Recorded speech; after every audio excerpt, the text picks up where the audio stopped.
Hello friends, मैं ये video आज इसलिए बना रहा हूँ कि जो हमारे नए नए वकील साथी आए हैं, जिनको 1 महीना 2 महीना 6 महीना या साल भर हो गया कोर्ट कचहरी में आए हुए, प्रैक्टिस में आए हुए, और वो कुछ हतोत्साहित हो गए हैं। उनका जो एनकरेजमेंट था जो वो कम हो रहा है और डिस्करेज ज़्यादा हो रहे हैं। तो उससे निजात पाने के लिए मैं ये वीडियो बना रहा हूँ। हेलो फ्रेंड्स, मैं एडवोकेट वसीम अहमद, सेक्टर 12 फरीदाबाद से। तो शुरू करते हैं वीडियो को। तो मैंने अक्सर देखा है, और मैंने अपने टाइम पे भी देखा था, जो नए वकील होते हैं वो थोड़ा सा पेशेंस कम होता है कई वकील साहब में, या पेशेंस है भी तो वो इतना ज़्यादा परेशान हो जाते हैं घर की ज़रूरतों को, जो घर वालों की उनसे एक्सपेक्टेशन होती है कि गए हैं बाहर गए हैं, पढ़ाई लिखाई ख़त्म हो गई, अब वकील बन गए हैं, वहाँ से पैसा आपकी अर्निंग शुरू हो जाएगी। लेकिन ऐसा नहीं है, कुछ टाइम लगता है। वकील बनना और वकालत का पेशा करना, दोनों ज़मीन आसमान का अंतर है। वकील बनना ये है कि आपने कॉलेज में एलएलबी या बीएलएलबी में एडमिशन लिया, आपने 3 साल या 5 साल का कोर्स पूरा किया, वहाँ से पास हुए, डिग्री मिली, आपने एडवोकेट एक्ट में रजिस्ट्रेशन करवाया अपनी कंसर्न बार एसोसिएशन में, बार काउंसिल में, स्टेट बार काउंसिल में, और आप वकील बन गए। आपको सर्टिफिकेट मिल जाता है, आपको लाइसेंस मिल जाता है। लेकिन वकालत के पेशे में आना, वकालत करना, ये बहुत इसके मुकाबले में बड़ी चीज़ है। लेकिन ऐसा नहीं कि अचीवेबल नहीं है। तो एक सक्सेसफुल लॉयर बनने के लिए आपको सबसे पहले पेशेंस अपने अंदर डालना पड़ेगा। शुरू के साल भर में या 6 महीने में आपको ऐसा लगेगा कि ये मेरे साथ मेरे जो खर्चे हैं वो पूरे नहीं हो रहे हैं। इवन कि आपके घर के खर्चे तो बहुत दूर की बात है, आपका जो घर से कोर्ट आना जाना है उसका खर्चा, उसका आना जाना, अगर आप बाइक से आते हैं तो उसके पेट्रोल तक का खर्चा नहीं निकलता। अगर आप ऑटो वगैरह से आते हैं, किसी सवारी से आते हैं, पब्लिक ट्रांसपोर्ट से आते हैं, उसका भी खर्चा नहीं निकलता, घर से लेना पड़ता है। तो आप कई नए हमारे नए वकील साथी हैं, वो परेशान रहते हैं इस चीज़ को लेके, यार कि मैं वकालत में रहूं या छोड़ दूं।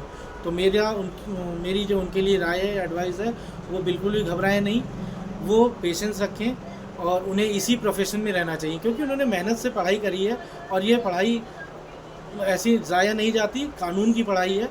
ये आपको आज नहीं तो कल फ़ायदा देके जाएगी। तो इसमें घबराने की ज़रूरत नहीं है। आपको पेशेंस मांगता है ये प्रोफेशन।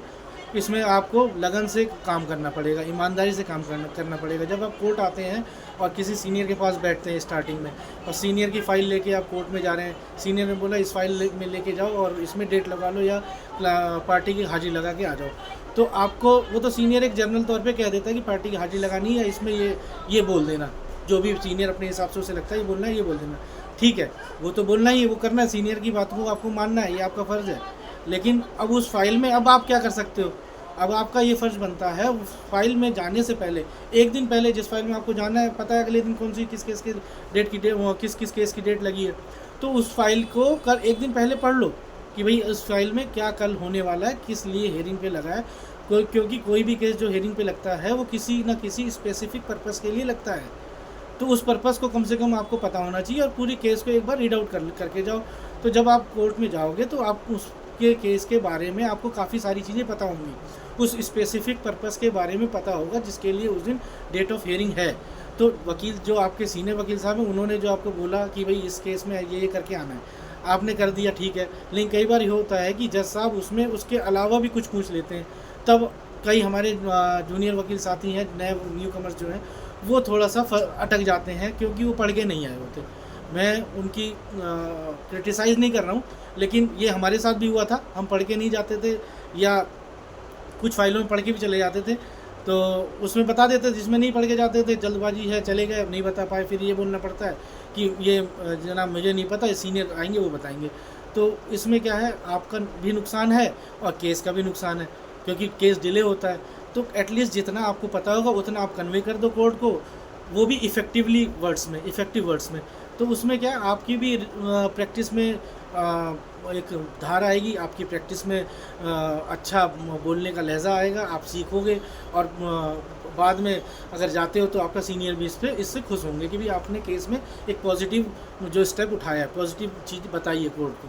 तो मैं ये कहना चाहता हूँ कि जो मेरे वकील साथी हैं वो घबराएं नहीं। ये एक चैलेंज है, चैलेंज को एक्सेप्ट करें, और ये चैलेंज जब एक्सेप्ट करोगे तो इसका फल बहुत मीठा है, क्योंकि सब्र का फल मीठा होता है, और यहाँ सब्र भी करना है और ईमानदारी से काम करना है। तो कृपया मैं हाथ जोड़ के निवेदन करता हूँ अपने न्यू कमर्स वकील साथियों को, वो इस प्रोफेशन में लगे रहें, और 1-1.5 साल बाद आपको क्लियर हो जाएगा कि मैं इसी प्रोफेशन में ही रहूँगा, क्योंकि इससे अच्छा प्रोफेशन मेरे हिसाब से कोई नहीं है। इतना लॉयल प्रोफेशन यही आपको समाज में आप कलम की ताकत जो बोलते हैं, इस प्रोफेशन में ही आपको मिलती है। तो आपके पास कानून की ताकत है, कानून की किताब की ताकत है, संविधान इस प्रोफेशन में आप पढ़ते हो, अपना इंडियन कॉन्स्टिट्यूशन है वो पढ़ेंगे, आपके राइट आपको पता लगेंगे, कानूनी हक पता लगेंगे।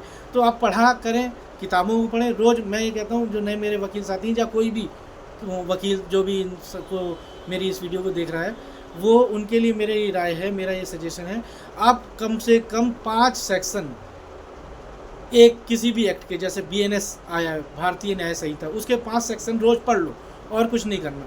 फिर 5 सेक्शन आप BNSS के पढ़ लो, 5 सेक्शन एविडेंस एक्ट के पढ़ लो, जो कि अब भारतीय साक्ष्य अधिनियम है।